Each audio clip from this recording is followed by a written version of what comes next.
So last week we were in Bordeaux looking at wines that were about £90 from Boyac.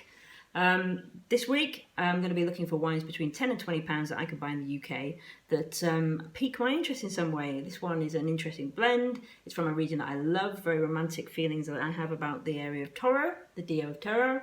And this is, from a marketing perspective, what a fabulous label and a great name. El Oso y la Alemana, the bear and the German.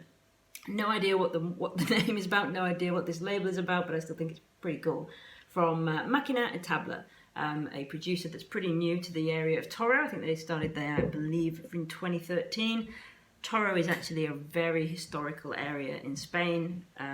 It's the medieval wine centre of Spain, so this would have been the kind of wine that Cervantes was drinking when he was writing Don Quixote. Maybe it was in the back of Sancho Panza's donkey satchel, whatever he had there to help him carry his wine. And it would have been the wine the explorers would have taken with them to the New World.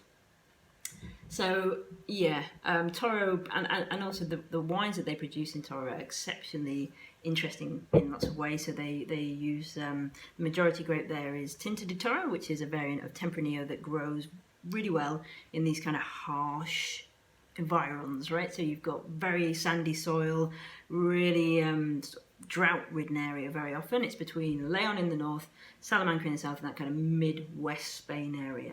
But this producer is particularly interesting because this wine is very interesting as well because it's majority Grenache or Garnacha.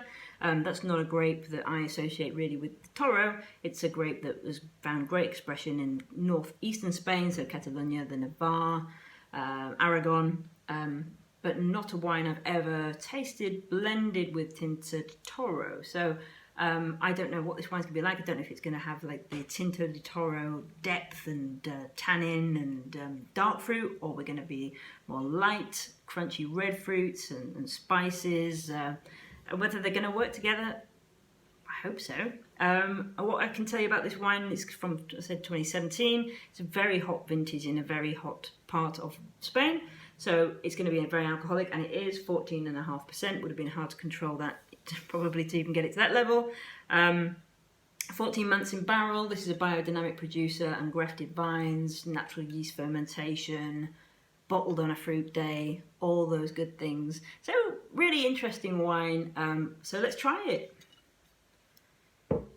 It's going to be nothing like the wines of Don Quixote. You would have known nothing like this, but here we go. This is why it's cool to live in these times. It is a kind of mid-ruby. Cherryish. Okay, on the nose. Whoa, okay, oh, that's super pretty. That's really, really pretty on the nose.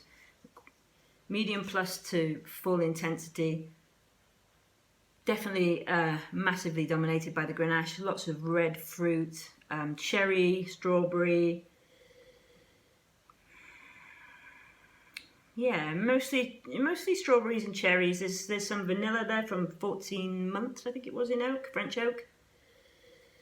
Spices there that you would pick up on in Grenache. I don't know how much Tinta de Toro is in this, but I'm guessing not a whole heap. Okay, on the palate.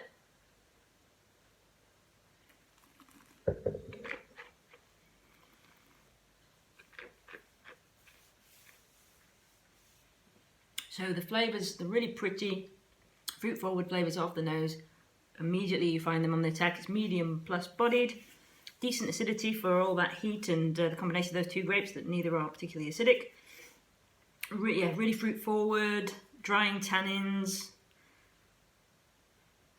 Yeah, I didn't think this would. I think you probably do want to drink this young. I don't think it's going to go massively long, but I've had wines from Toro, from the traditional grapes of Toro, that I've just left for 10 years, picked out, and they've still been fresh and wonderful. So, I really like it. Yeah, it's really, really nice. I would recommend this for sure. I think it's like an 87, 88 point wine. I've never seen anybody review this wine. I've only seen the white blend review by Jancis Robinson, and that got 17 out of 20.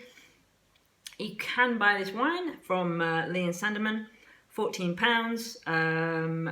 Villa Vinoteca and Decantalo, if you are in Spain, also sell this wine for about €10. A question. I love Toro because I think, such a harsh landscape in which to create wines, and also I do love Don Quixote is a book, so I'm very attached to the wines of Toro, romantically attached. So my question for you is, which wine do you have romantic feelings for?